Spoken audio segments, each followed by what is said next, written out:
আমি জাতির পিতা বঙ্গবন্ধু শেখ মুজিবুর রহমানের প্রতি শ্রদ্ধা জানাচ্ছি। আমি শ্রদ্ধা জানাই জাতীয় চার নেতার প্রতি, ৩০ লক্ষ শহীদের প্রতি, ২ লক্ষ মা বোনের প্রতি। আমি আমাদের মুক্তিযোদ্ধাদের জানাই সশ্রদ্ধ সালাম। জনগণের ভাতের অধিকার, ভোট ও ভাতের অধিকার আদায় করতে যে যারা জীবন দিয়েছেন তাদের আমি শ্রদ্ধার সাথে স্মরণ করি। 2024 সাল,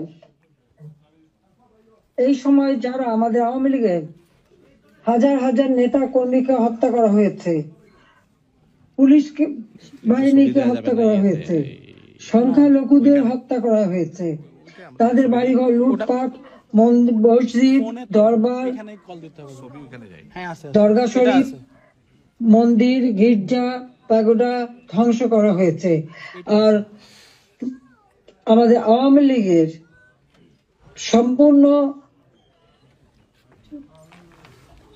জেলা, উপজেলা, ইউনিয়ন পর্যায় পর্যন্ত বাড়ি ঘর, ব্যবসা প্রতিষ্ঠান অগ্নিসংযোগ করা হয়েছে, প্রতিটি প্রতিষ্ঠানে অগ্নিসংযোগ করা হয়েছে, লুটপাট করা হয়েছে। আর এই থানাগুলিতে আগুন দেওয়া হয়েছে, পুড়িয়ে পুলিশ হত্যা করেছে। কাজে বর্তমান যারা শাহাদাত বরণ করেছে, যারা এই ধরনের ঘটনার শিকার হয়েছে, ছাত্র, শিক্ষক, আইনজীবী, সাংবাদিক, বুদ্ধিজীবী এবং আমাদের আওয়ামী লীগের নেতা কর্মী, পুলিশ বাহিনী সহ আনসার বিডিপি যারা মৃত্যুবরণ করেছে, আমি তাদের সকলের আত্মার মাগফিরাত কামনা করি, পরিবারের প্রতি আমার সমবেদনা জানাই। আমি জাতীয় চার নেতার প্রতি শ্রদ্ধা জানাই। 15ই আগস্ট বাঙালির জীবন একটা কলঙ্কময় অধ্যায়। সেদিন হারিয়েছে আমি আমার বাবা, মা, ভাই সকলকে।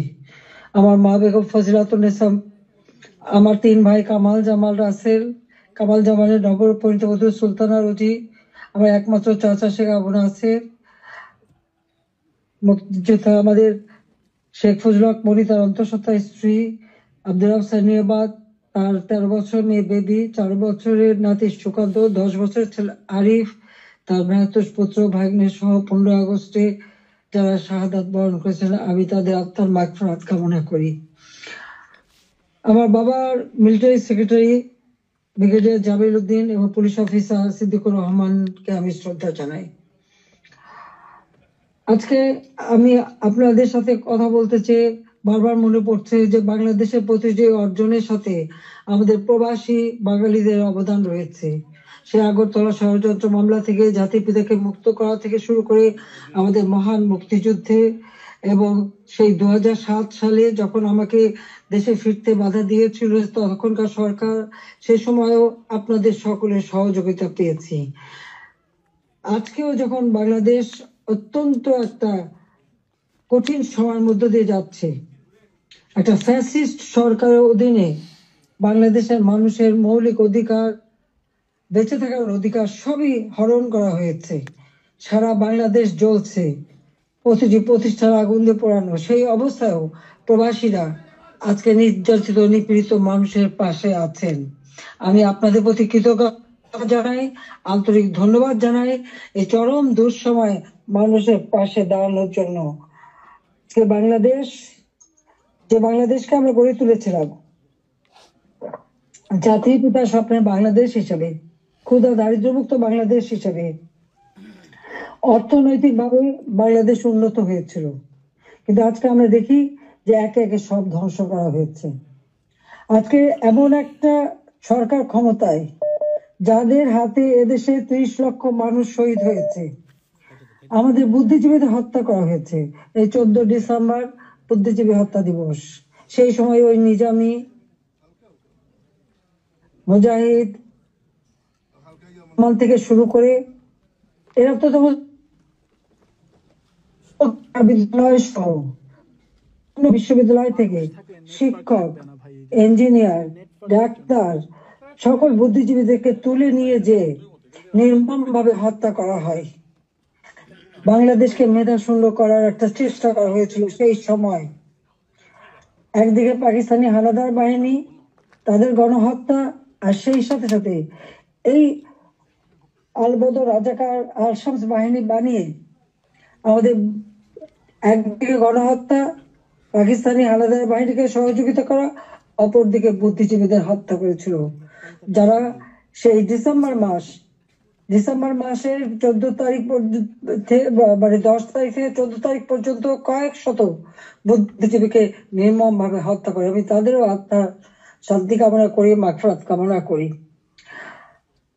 আমরা আওয়ামী লীগ 75 সালের পর 21 বছর পরে আমরা সরকার গঠন করি, জনগণের সেবা করি। 2008-এর নির্বাচনে আমরা জয়ী হই। সেই নির্বাচনে আওয়ামী লীগ এককভাবে 233টা সিট পায়, আর বিএনপি পেয়েছিল মাত্র 30টা সিট।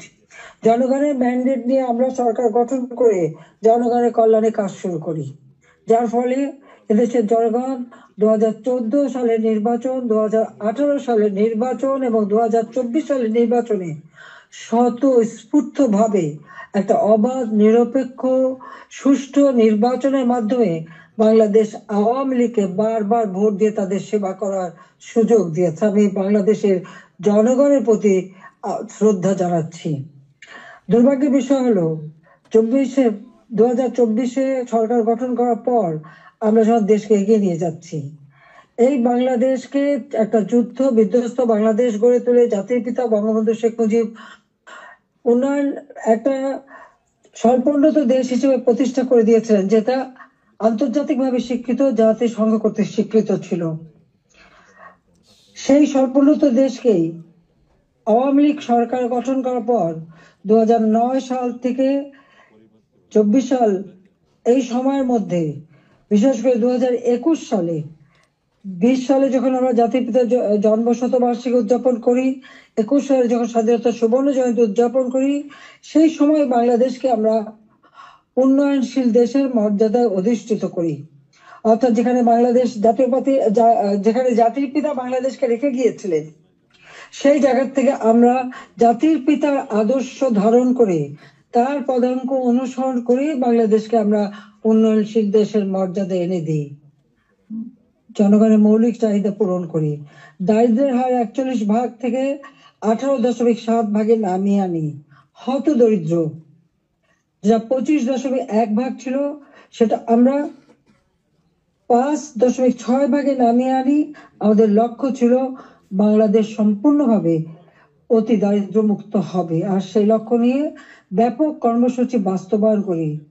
প্রতিটি গ্রামকে শহরে রূপান্তর করি, ঘরে ঘরে বিদ্যুৎ পৌঁছে দিই, খাদ্য নিরাপত্তা নিশ্চিত করি, দরিদ্র মানুষের জন্য বিনা পয়সা খাদ্য বিতরণ, মধ্যবিত্ত নিম্নবিত্ত তাদের জন্য, এখন নিম্নবিত্তদের জন্য 15 টাকায় চাল, আর মধ্যবিত্ত বা স্বল্প আয়ের তাদের জন্য 30 টাকা চাল যাতে কিনতে পারে এবং ডাল, তেল, লবণ সহ কিনতে পারে। 1 কোটি পারিবারিক কার্ড আমরা তৈরি করে দিই টিসিবির মাধ্যমে, যাতে যারা ফিক্সড ইনকাম গ্রুপ, সীমিত আয়ের মধ্যে দিয়ে চলতে হয়, তাদের জন্য এই দ্রব্যমূল্যের উচ্চ মূল্যে তারা যেন কোনো মতে কষ্ট না পায়, সেদিকে লক্ষ্য রেখে আমরা সেই পদক্ষেপ নিয়েছিলাম। আমাদের লক্ষ্যই ছিল ক্ষুধা দারিদ্রমুক্ত বাংলাদেশ গড়ে তোলা। গৃহহীন ভূমিহীন মানুষকে আমরা বিনা পয়সায় ঘর করে দিই। বাংলাদেশের 58টা জেলা সম্পূর্ণভাবে ভূমিহীন গৃহহীন মুক্ত হয়, সেখানে কোনো মানুষ ভূমিহীন গৃহহীন ছিল না, আর বাকিগুলিও করে দেওয়ার কাজ চলমান ছিল। আমরা এই বছরেই বাংলাদেশকে ভূমিহীন গৃহহীন মুক্ত একটা মানব কল্যাণে রাষ্ট্র হিসেবে গড়ে তুলতে পারতাম, কিন্তু আমাদের দুর্ভাগ্য যে চরম ভাবে একটা চক্রান্ত শুরু হয়। এই চক্রান্তটা যে করা হয়েছিল সেটা আপনারা নিজেরাই জানেন, যে এখানে ডক্টর ইউনূস সে বহুদিন থেকে চেষ্টা করেছিল, 2007 দল করার চেষ্টা করেছিল, ব্যর্থ হয়েছিল। এরপর সে ষড়যন্ত্রে লিপ্ত হয় এবং সেটা সে নিজেই বলেছে। যখন জাতিসংঘে গিয়েছিল বিল ক্লিন্টন ফাউন্ডেশনের এক অনুষ্ঠানে, বিল ক্লিন্টনের সঙ্গে পরিচয় করার সময় সে বলেছিল যে 2024 জুলাই 7 তারিখ থেকে যে কোটা আন্দোলন শুরু হয়, এটা কোনো ছাত্র জনতার আন্দোলন ছিল না, এটা ছিল তার মেটিকুলাসলি ডিজাইন করা একটা পরিকল্পিতভাবে আন্দোলন, যার মাধ্যমে আমাকে ক্ষমতাচ্যুত করে এবং তার মাস্টার মাইন্ড দিয়ে সে পরিকল্পনা করে এটা করেছিল। কথাটা বাস্তব, কারণ কোনো কোটা ছিল না, সব দাবি মানা হয়ে গেছিল। কিন্তু দাবি মানার পরেও কেন আন্দোলন চলে, আর এই আন্দোলনের কোনো নেতা কিন্তু খুঁজে পাওয়া যায়নি। যেখানে যেটা গভীর চক্রান্ত সেটা বোঝাই যাচ্ছিল। এই চক্রান্তটা সে মেটিকুলাসলি করেছিল। তার চক্রান্ত 1, 2, 3 অর্থাৎ ABC, এইভাবেই ডি, এভাবেই তার পরিকল্পনা করা। প্রথমে আন্দোলন সে সফল করলো, এরপর সব জ্বালা পোড়াও। জাতির পিতা বঙ্গবন্ধু স্মৃতি জাদুঘর, ওই ছবিটুকু তো আমরা 2 বোন পেয়েছিলাম। আমরা তো ভোগের জন্য নেইনি, জনগণকে এই সম্পদ দান করেছিলাম। সেই বঙ্গবন্ধু ভবন, স্মৃতি জাদুঘর আগুন দিয়ে পড়ায় একসাথে, ওই লাইনে 9টা বাড়ি পড়ায়, 4টা মানুষ পুড়ে মারা যায়। খালি এখানেই না, সারা বাংলাদেশ আগুন দিয়ে জ্বালায় তারা। সেই মেট্রো, ওই ইউনুসের একজন সমন্বয়ক, সে সে নিজেই স্বীকার করেছে পুলিশ হত্যা এবং মেট্রো রেলে আগুন না দিলে নাকি তাদের বিপ্লব সফল হতো না। তো পুলিশ হত্যা এবং মেট্রো রেল আগুন দেওয়া, অর্থাৎ শুধু মেট্রো রেল নয়, যে কটা প্রতিষ্ঠানে আগুন দিয়েছে, বিটিভি থেকে শুরু করে আমাদের সেতু ভবন, সড়ক ভবন, দুর্যোগ মন্ত্রণালয় ভবন, সবই তাদের ওই পরিকল্পনার অংশ। এবং সেই সাথে বঙ্গবন্ধু ভবন থেকে শুরু করে আওয়ামী লীগের সকল নেতা কর্মীদের বাড়ি ঘর, ব্যবসা প্রতিষ্ঠান সব অগ্নি সংযোগ করে পুড়িয়ে দেওয়া হয়েছে। এমনকি নরসিংদীতে আপনারা দেখেছেন, জেল ভেঙে দিয়ে সেখান থেকে সমস্ত কয়েদি, জঙ্গি, সন্ত্রাসী তাদেরকে ছেড়ে দেওয়া হয়েছে। শুধু তাই না, ইউনূস ক্ষমতা এসে যত জঙ্গি সন্ত্রাসী ছিল তাদেরকে তারা ছেড়ে দিয়েছে, মুক্ত করেছে। এমনকি 21শে আগস্ট গ্রেনেড হামলা যারা আসামি তাদেরকে ছেড়ে দিয়েছে। হলি অটিজেনে যেখানে জঙ্গি হামলা হয়, আমরা সেই হামলা মোকাবেলা করে সেখানে কিছু মানুষ উদ্ধার করি, কিন্তু অনেক মানুষকে তারা হত্যা করে। সেই অপরাধী জঙ্গি সন্ত্রাসী যাদের বিচার হয়েছিল, সাজাপ্রাপ্ত, তাদেরকেও মুক্ত করে দেয়। মানে এটা কোন ধরনের কাজ আমরা জানি না। আর দেখা যাচ্ছে যে শুধু আগুন দিয়ে পোড়াচ্ছে না, বাড়ি ঘর সম্পত্তি লুটপাট করা এবং তারপরে অগ্নিসংযোগ করা, সংসদ ভবনে আক্রমণ, সেখানে ভাঙচুর করা, চিফ জাস্টিস তাকে অপমান করে, লাঠি সোটা নিয়ে তাকে অপমান করে তাকে পদত্যাগে বাধ্য করা, নির্বাচন কমিশন, পাবলিক সার্ভিস কমিশন, মানবাধিকার কমিশন করে এক এক প্রতিষ্ঠান, প্রত্যেকটা প্রতিষ্ঠান ধ্বংস করেছে। সকলকে সেখান থেকে বাধ্য করেছে পদত্যাগ করতে। আওয়ামী লীগের নেতাকর্মী শুধু না, আমাদের যারা বুদ্ধিজীবী, সাংবাদিক, 300 সাংবাদিকের অ্যাক্রেডিটেশন কার্ড বাতিল, চাকরিচ্যুত। 106 জন সাংবাদিকের বিরুদ্ধে হত্যা মামলা। এখন প্রায় শত শত সাংবাদিক গ্রেপ্তার, বন্দী। আওয়ামী লীগের কয়েক হাজার নেতা কর্মী, প্রায় 4-5 হাজার নেতা কর্মী তাদেরকে হত্যা করেছে, আহত করেছে। পুলিশ 3000-এর মতো পুলিশ পুলিশকে হত্যা করেছে। আনসার 40 জন আনসারের কোনো খবরই নাই, তাদের গুম হয়ে গেছে, তারা আর বাড়ি ঘরে আসতে পারে না, জানেও না তারা কোথায় আছে। তাদেরকে মেরে তাদেরকে লাশ পর্যন্ত গুম করে দেওয়া হয়েছে। সব ব্যবসায়ী, সাংবাদিক, সংস্কৃতি কর্মী, পেশাজীবী প্রত্যেকের বিরুদ্ধে মিথ্যা মামলা আর হত্যা মামলা। আমি জানি না পৃথিবীর কোনো দেশে এত হত্যা মামলা হয় কিনা। আমার নিজের একার বিরুদ্ধেই তো বোধহয় 250 মামলা, তাও আবার হত্যা মামলাই অধিকাংশ। একদিকে হত্যা মামলা দিয়েছে এবং আমাদের যত নেতা কর্মী তাদেরকে গ্রেপ্তার করেছে। গ্রেপ্তার করবার পর যখন কোর্টে নেয়, তাদের উপর হামলা করা হয়। এটা তো পৃথিবীতে আমরা কোনোদিন দেখিনি। আপনারা জানেন যে এমনকি একজন সাধু, চিন্ময় কৃষ্ণ দাস, তাকে গ্রেপ্তার করা হলো, কিন্তু তার পক্ষে আইনজীবী দাঁড়াতে পারবে না, এটা কোন ধরনের বিচার? যে একজন আসামির পক্ষে আইনজীবী দাঁড়াতে পারবে না? যদি কোনো আসামি আইনজীবী না দিতে পারে তো এটা সরকারের দায়িত্ব আইনজীবী নিয়োগ দিয়ে দেওয়া ন্যায় বিচারের স্বার্থে। বাংলাদেশে ন্যায় বিচার নাই, এবং তার পক্ষে দাঁড়ালো কেন? সেই জন্য আইনজীবী পিটিয়ে হত্যা করা। এবং তাদের এবারে আমরা একটা অদ্ভুত ব্যাপার দেখি যে মানুষকে পিটিয়ে হত্যা করা। মানুষ কেন? অবলা পশুও রেহাই পায় না। আওয়ামী লীগ নেতার বাড়িতে তাকে পায়নি বলে তার বাড়ির পালা গরু, সেই গরুকেও তারা কিভাবে পিটিয়ে হত্যা করেছে এই জামাত শিবির এবং আমাদের রিনুস সাহেবের মানে সন্ত্রাসী ক্যাডাররা, সেটা নিশ্চয়ই আপনারা ভিডিওতে দেখেছেন। ছাত্রলীগের নেতাকে পায়নি, তার মা নামাজ পড়ছিল, তার মাথায় বাড়িতে তাকে সেখানে মেরে ফেলেছে। যুবলীগের নেতা এই মৌলভীবাজারে গত কালকের ঘটনা, 7 তারিখে সেখানে আগুন দিয়ে যুবলীগ নেতার মা এবং চাচিকে পুড়িয়ে হত্যা করেছে। 250-র উপর থানা যখন অগ্নিসংযোগ করেছে, লুটপাট করেছে, পুলিশ ভিতরে তাদেরকে পুড়িয়ে মেরেছে, পিটিয়ে মেরেছে। এমনকি একটা অন্তঃসত্ত্বা পুলিশ হাত পা ধরেছে যে ভাই আমাকে মারবেন না, আমার পেটে বাচ্চা। তাদের কথা কান দেয়নি, তাদেরকে পিটিয়ে পিটিয়ে হত্যা করেছে। সরকারি কর্মচারীদের উপর পর্যন্ত নির্যাতন চলছে। কর্মকর্তা কর্মচারীদের হয়রানি, গ্রেপ্তার, মামলা দিয়ে চাকরিচ্যুত অথবা ওএসডি করা হচ্ছে। এটা জানি না রিমান্ডে নিয়ে নির্যাতন করছে। আমাদের আওয়ামী লীগের নেতা থেকে শুরু করে সকলকেই রিমান্ডে নেওয়ার পর তাদের উপর অকথ্য অত্যাচার হচ্ছে, নির্যাতন করা হচ্ছে। চরম মানবাধিকার লঙ্ঘন চলছে বাংলাদেশে, চরম একটা ফ্যাসিস্ট সরকার। আমার বিরুদ্ধে কথা বলা হয় আমি নাকি ফ্যাসিস্ট ছিলাম, আমি নাকি স্বৈরাচারী ছিলাম। তা আমি একটা প্রশ্ন করি, আমার সময় তো সংবাদপত্র, টেলিভিশন, রেডিও, সোশ্যাল মিডিয়া সবই তো সম্পূর্ণ স্বাধীনতা ভোগ করেছে।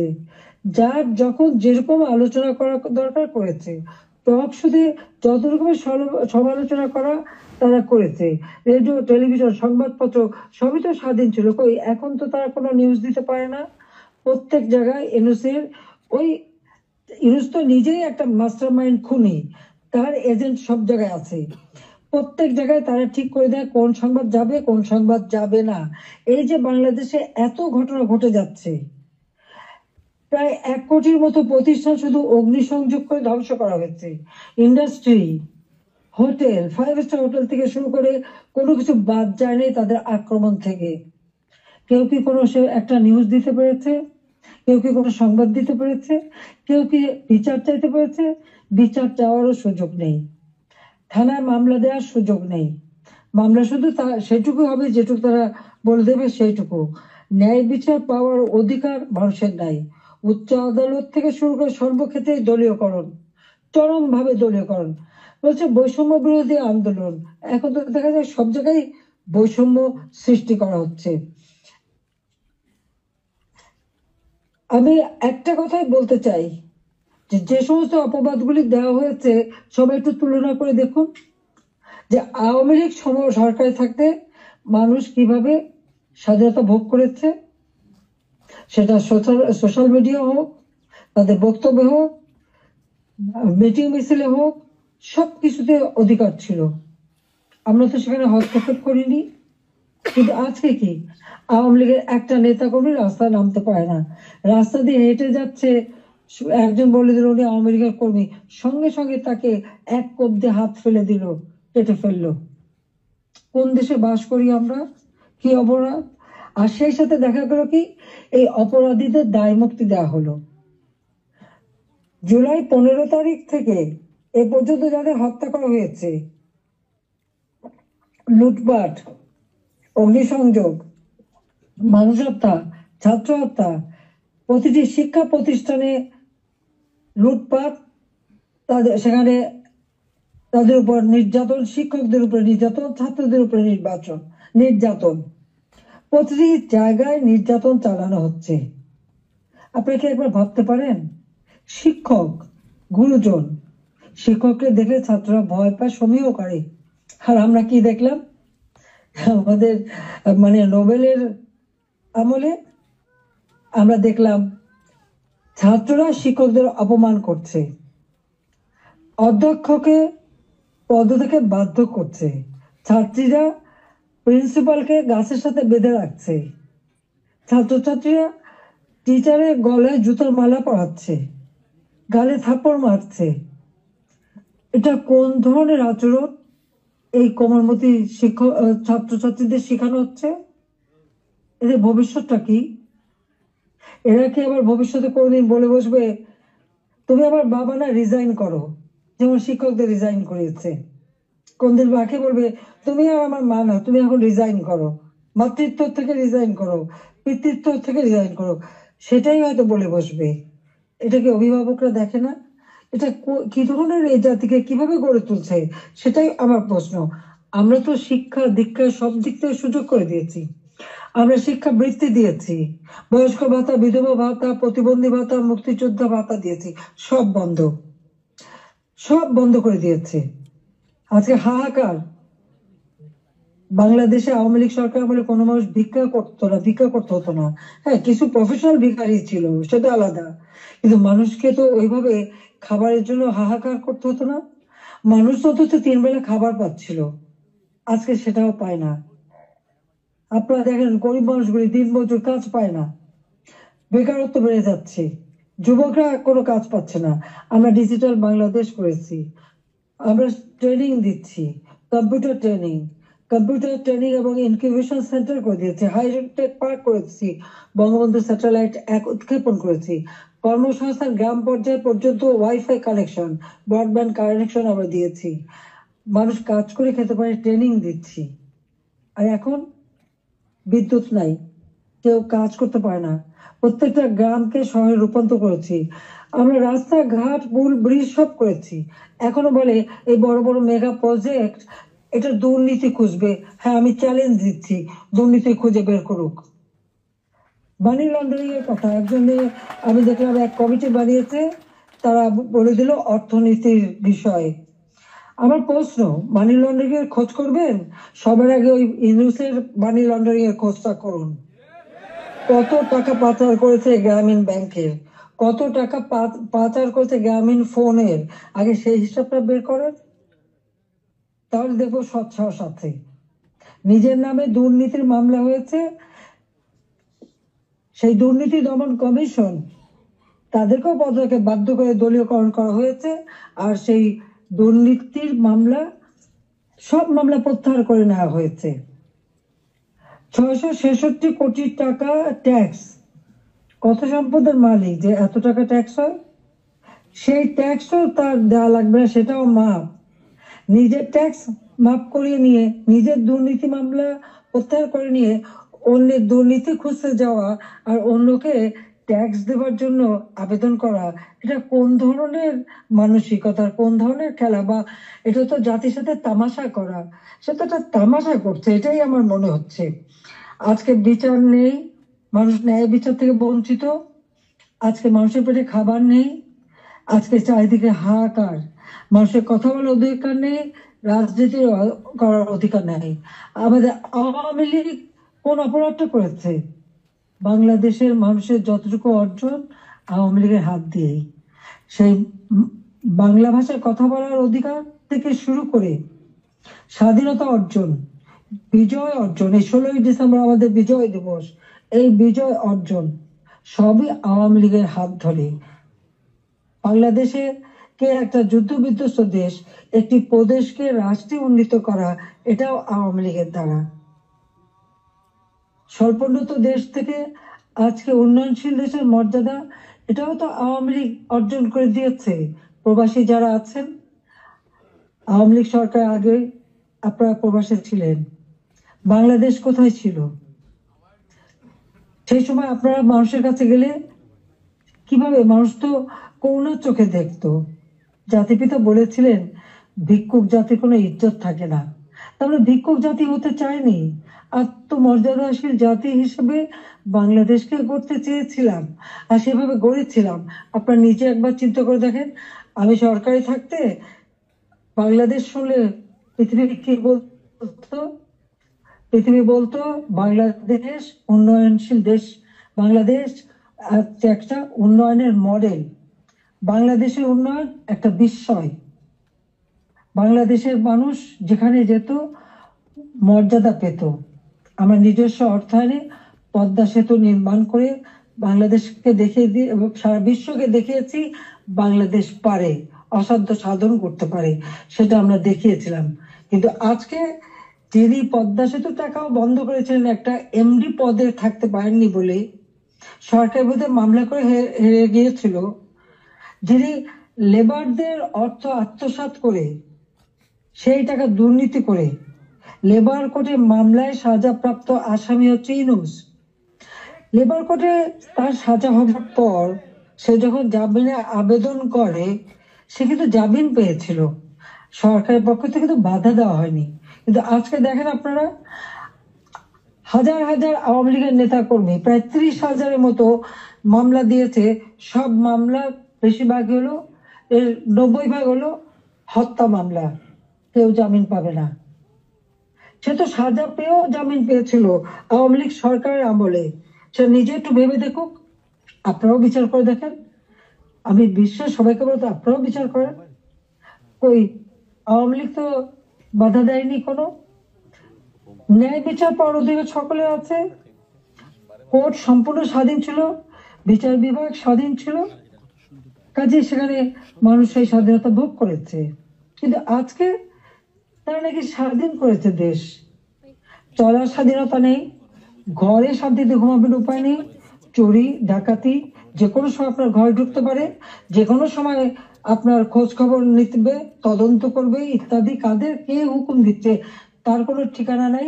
কতগুলি লাঠি সোটা হাতে নিয়ে আপনার ঘরে ঢুকে গেল, অস্ত্র হাতে নিয়ে ঢুকে গেল, অমনি সেখানে ডাকাতি করলো, চুরি করলো, চলে আসলো। আপনি কার কাছে বিচার চাইবেন? কার কাছে বিচার চাইবেন? কোনো বিচার চাওয়ার অধিকার নাই, ন্যায় বিচারের কোনো অধিকার নেই। এমন একটা দুর্বিষহ অবস্থা, আজকে সমস্ত জিনিসের দাম বেড়ে গেছে। আমাদের কথা অত্যন্ত স্পষ্ট, যারা নির্বাচিত জনপ্রতিনিধি আইন করে নির্বাচন কমিশন গঠন করে নির্বাচনগুলি হয়েছে, স্থানীয় সরকার নির্বাচন, জেলা পরিষদ, উপজেলা পরিষদ, ইউনিয়ন পরিষদ, সমস্ত নির্বাচিত প্রতিনিধিরা তাদেরকে এক কলমের খোঁচায় তাদেরকে সরিয়ে দেওয়া হয়েছে, বাড়ি পাঠিয়ে দেওয়া হয়েছে। কেন? তারা তো নির্বাচিত হয়ে মানুষের পাশেই দাঁড়াতো। ঘূর্ণিঝড় গেল, বন্যা গেল, কই কেউ তো যারা এই বন্যায় ক্ষতিগ্রস্ত, ঝড়ে ক্ষতিগ্রস্ত তাদের পাশে তো কেউ দাঁড়ায়নি। তাদের নাম করে টাকা তুলেছে, 1000 কোটি টাকা রিলিফ সংগ্রহ করেছে, কিন্তু কয়টা মানুষকে সাহায্য করেছে? আজকে যদি স্থানীয় সরকারের প্রতিনিধিরা থাকতো, এই জনপ্রতিনিধি তো মানুষের পাশে দাঁড়াতো, কিন্তু সেটা দাঁড়াতে পারেনি। কাজে আমাদের কথা খুব স্পষ্ট, এক কলমের খোঁচায় জনগণের ভোটে নির্বাচিত প্রতিনিধিদের সেই বিদায় দেওয়া, এটা জনগণকে অপমান করা, ভোটারকে অপমান করা।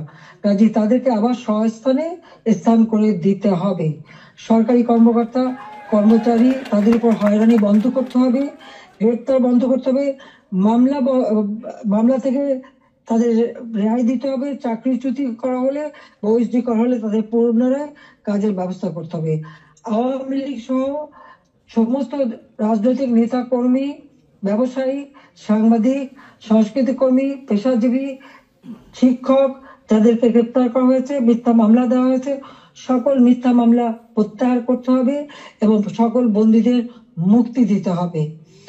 সেই সাথে সাথে দায় মুক্তি দেওয়া হয়েছে। 15 জুলাইয়ের পর থেকে যারা অপরাধ করেছে তাদেরকে দায় মুক্তি দিয়েছে। এই দায় মুক্তি দিয়ে কিন্তু একটা কাজ করেছে, দায় মুক্তি দেওয়ার অর্থ মানে কি? তার মানে এরা অপরাধী। 15 জুলাই থেকে যে হত্যাকাণ্ড, ছাত্র হত্যা মিছিলে, পুলিশ হত্যা, রাজনৈতিক নেতাকর্মী হত্যা, সাংবাদিক হত্যা, সাংস্কৃতিক হত্যা, যতগুলি হত্যাকাণ্ড ঘটেছে, সেই হত্যাকাণ্ডগুলি এবং যতগুলি অগ্নিসংযোগ হয়েছে সেগুলি যারা সংগঠিত করেছে পূর্ণ তদন্ত করে তাদের বিচার করতে হবে। আর এই মিথ্যা মামলাগুলি যাদের বিরুদ্ধে দেওয়া হয়েছে সব মামলা প্রত্যাহার করতে হবে। 15 জুলাই থেকে 8 আগস্ট পর্যন্ত যাদের দায় মুক্তি দেওয়া হয়েছে, এই দায় মুক্তি দেওয়ার কোনো অধিকার নেই, তাদের বিচার করতে হবে। কারণ দায় মুক্তি দিয়ে আমাদের মাস্টার মাইন্ড খুনি ইউনূস সাহেব এটাই প্রমাণ করেছেন যে এরা সব অপরাধী, এই সমস্ত অপরাধ তারা করেছে। একই সাথে মিছিল করেছে, ক্লোজ রেঞ্জে গুলি করা হয়েছে, মানুষ মারা হয়েছে। আবু সাইদের হত্যাকাণ্ড, মুগ্ধর হত্যাকাণ্ড, সব হত্যাকাণ্ডের জন্য কিন্তু এই মাস্টার মাইন্ডেরই দায়ী। কারণ তারাই এই হত্যাকাণ্ড ঘটিয়েছিল, কারণ লাশ ফেলো সরকার পড়ে যাবে। হ্যাঁ, আমি যদি আরো শক্তি প্রয়োগ করতাম অনেক লাশ পড়তো, আমি সরে আসতাম না। কিন্তু আমি তো লাশের উপরে লাশ ফেলতে চাইনি, আমি তো চাইনি মানুষ আরো জীবন দিক। কারণ আমি তো স্পষ্ট দেখতে পাচ্ছি যে পরিকল্পিতভাবে হত্যা হচ্ছে, পুলিশকে খামাখা দোষারোপ দিচ্ছে, পুলিশকে তো রাবার বুলেট ব্যবহার করেছে, এবং যখন পুলিশকে মেরে ঝুলানো হয়েছে তখন তারা তাদের জীবন বাঁচাতে চেষ্টা করেছে। এটা কিন্তু একটা ইউনিভার্সাল সিস্টেম, এটা বিশ্বব্যাপী আছে, তাদেরও আত্মরক্ষার সুযোগ আছে। কিন্তু যারা এভাবে পিটিয়ে পিটিয়ে হত্যা করলো, যারা আগুন জ্বালিয়ে দিয়ে পুড়িয়ে হত্যা করলো, তাদের বিচার কেন হবে না? যারা ঘরে ঘরে যে লুটপাট করলো, আগুন দিল, এমপি হোস্টেল, সংসদ ভবন, সেগুলি যারা ভাঙচুর করেছে, প্রত্যেকটা এমপির হোস্টেলের রুম তারা লুটপাট করেছে তালা ভেঙে ভেঙে। প্রথমে চুরি করেছে, লুটপাট করেছে ছাত্র নামধারী, তারপরে সেখান থেকে পরে পুলিশে দিয়েছে। প্রত্যেকটা বাড়ি বাড়ি যে হামলা, লুটপাট। আমাদের তো কিছুই নেই, গণভবন লুটপাট, আমি তো গণভবন ছেড়ে দিয়ে আসছি। আমরা দেখলাম ইউনূস সাহেব নিজেই তার সমন্বয়কদের নিয়ে চলে গেছেন গণভবনে, কাজে লুটপাটের কিছু ভাগ বটরা নেওয়ার জন্য। সেখানেও যা যায় উনিও সেই লুটপাট করেছেন। কাজে এই লুটেরা এখন দেশ লুট করছে। শেয়ার মার্কেটে লক্ষ কোটি টাকা পাচার হয়ে গেল, কোথায় গেল ওই টাকা?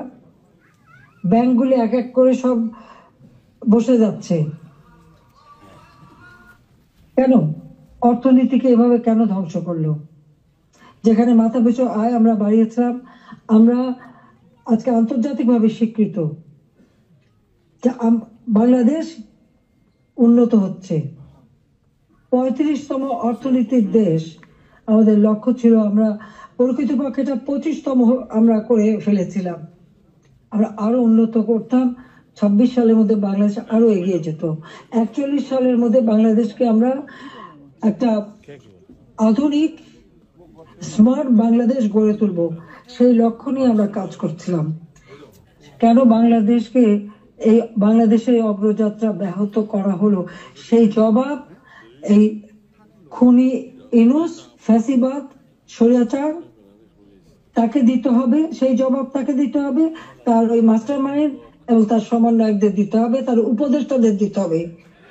শুনি কোন কোন উপদেশ বলে হাসিনার বিচার করবে। কি বিচার করবে? আমি তো কি অন্যায় করেছি? গরিবের পেটে ভাত দিয়েছি, এটা অন্যায়? দারিদ্র মুক্ত করেছি, এটা অন্যায়? জনগণকে কথা বলার সুযোগ দিয়েছি, ভোটের অধিকার ফিরিয়ে দিয়েছি, হত্যাকুশ ষড়যন্ত্র রাজনীতি বন্ধ করেছি, এইগুলি আমার অন্যায়? আমার হাত দিয়ে তো কোনো খুন হয়নি, আমি তো মানুষের জীবন নিতে আসিনি, আমি মানুষের জীবন দিয়েছি, জীবন উন্নত করেছি। যারা জীবন নিয়েছে, যারা হত্যাকাণ্ডের সঙ্গে জড়িত, তাদের বিচার হবে। এবং সংবিধানের 7ম অনুচ্ছেদের খ অনুযায়ী কেউ যদি অবৈধভাবে ক্ষমতা দখল করে তার বিচার হয়। একজন জনপ্রতিনিধি আরেকজন জনপ্রতিনিধির কাছে ক্ষমতা হস্তান্তর করতে পারে। আমি তো সেই সুযোগ পাইনি। হ্যাঁ, আমি সরে এসেছিলাম যেন লাশের উপরে লাশ না পড়ে, সেই জন্য। দুর্ভাগ্যের বিষয় যে থামেনি। একদিন ইনশাআল্লাহ সেই দিন আসবে, এই খুনিদের বিচার একদিন বাংলা মাটিতে হবেই হবে। কারণ আমরা করি, সেটা আমরা করব।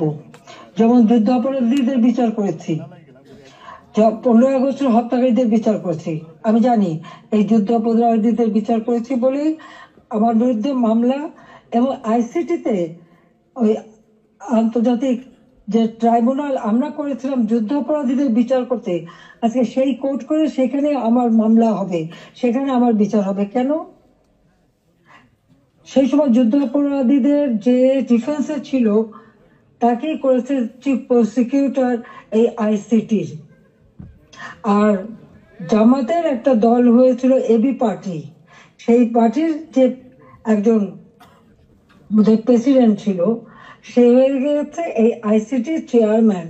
তো সেখানে ন্যায় বিচার কি করে হবে? আর এটা কিভাবে করে? এটাও তো একটা বিচারের একটা নর্মস তাতে পড়ে না, কিন্তু গায়ের জোরে সব করবে তারা, কারণ তাদের হাতে অস্ত্র আছে, লাঠি আছে, পেটোয়া বাহিনী আছে, সন্ত্রাস বাহিনী আছে, সেটা দিয়েই তারা এই বিচার করতে চায়, এটাই তারা করবে, এটাই তাদের লক্ষ্য। যাক, আমি অনেক সময় নিলাম, আপনারা ধৈর্য ধরে আমার বক্তব্য শুনেছেন, আমি আপনাদেরকে আন্তরিক ধন্যবাদ জানাই। ইনশাল্লাহ এই বিজয়ের মাস আমাদের, এই অন্ধকার কেটে যাবে, নতুন সূর্য উদিত হবে, বাংলাদেশ আবার উন্নয়নের পথে এগিয়ে যাবে। এই ফ্যাসিস্ট খুনি পরিকল্পিতভাবে যে আমাদের দেশকে ধ্বংস করছে, এই খুনি ইউনূস এবং তার যে চালাচামুন্ডা সন্ত্রাস বাহিনী, তার উপদেষ্টা, তার সমন্বয়ক, ইনশাআল্লাহ বাংলাদেশের জনগণই তাদের বিচার করবে, সে বিচার হবে, এটা অবশ্যই হবে আমি বলতে পারি, কারণ আমরা ন্যায়ের পথে আছি, সত্যের পথে আছি। আমি জনগণের কল্যাণে কাজ করি, জনগণের ভাগ্য পরিবর্তন করেছিলাম, সেটা নষ্ট করেছে। ইনশাআল্লাহ আবার এদেশের মানুষ জেগে উঠবে, আবার বাংলাদেশের মানুষ বিশ্বব্যাপী মর্যাদা পাবে, সম্মান পাবে। সবাইকে আমি আন্তরিক ধন্যবাদ জানাই, আবারও ধন্যবাদ জানাই আমাদের প্রবাসীদের, আমাদের অর্থনীতিতে আপনাদের অনেক অবদান, আমাদের দেশের অগ্রযাত্রা, দেশের প্রতিটি অর্থনীতি প্রবাসীদের অবদান রয়েছে, সেজন্য সকলকে আমি আন্তরিক ধন্যবাদ জানাই, কৃতজ্ঞতা জানাই।